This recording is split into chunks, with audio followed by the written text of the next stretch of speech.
Good morning সবাইকে। এখন সকাল বাজে ওই 1টা মতন। তো দুপুরবেলা এখন মানে একটু বেরোচ্ছি, যাব একটু ব্যাংকের কাজে। মানে অনেক দিন ধরে ব্যাংকের কিছু কাজ পেন্ডিং আছে, সেই কারণে ব্যাংকের কাজে বেরোতেই হলো আমাকে। না, আগে পাটুলির কাজটা করে নি, আগে পাটুলি ইন্ডাস্ট্রিয়াল ব্যাংকের কাজটা করে নি, তারপর বাজনীর কাজটা করে। তো দুটো ব্যাংকের কাজ আছে, একটা আছে পাটুলি, একটা আছে বাজদনি। তো ব্যাংকের কাজগুলো সারবো, দেন আর কি করছি তারপরে দেখাচ্ছি। কি করব জানি না, কিন্তু প্ল্যান আছে কিছু, কোথাও একটা যাবো টাবো, জানি না নিয়ে যাবে কিনা। এই যে আমার সাথে বেরিয়েছে ছাগল, এটা আমার ছাগল।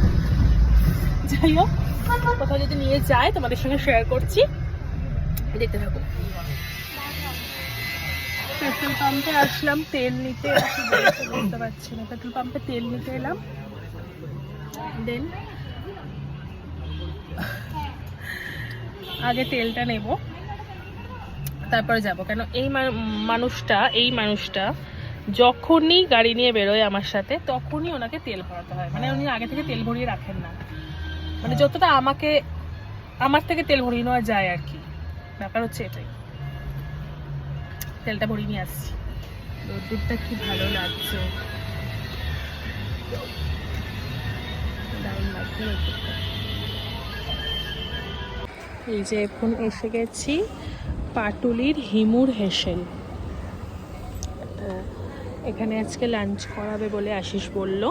তো কোনোদিনও আমরা হিমুর হেসেলে খাইনি, বাকি অন্যান্য এরকম যত বেঙ্গলি রেস্টুরেন্ট আছে মোটামুটি খেয়েছি। তো হিমুর হেসেলে কখনো খাওয়া হয়নি। এখান থেকে খাবার জোম্যাটোতে অর্ডার করেছিলাম, বাট খাবার এখানে মানে কোনোদিনও আসা হয়নি, তাই জন্য একটু ভাবলাম যাই, দেখি ব্যাপারটা কিরকম।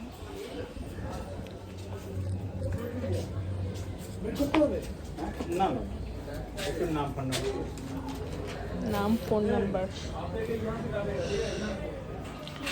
হিমুর হেসেলের এটা সেট আপ ভেতরের।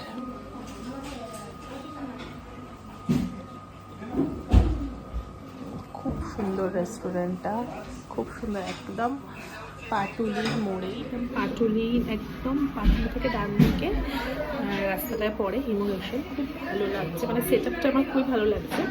তো খাবার দাবার টেস্ট করার পরেই বলতে পারবো কেমন। তো খাবার সময় আমি এসে কথা বলছি। তোমার কেমন লাগছে হিমুর হেসেলে এসে? অ্যাম্বিয়েন্সটা ভালো লাগছে।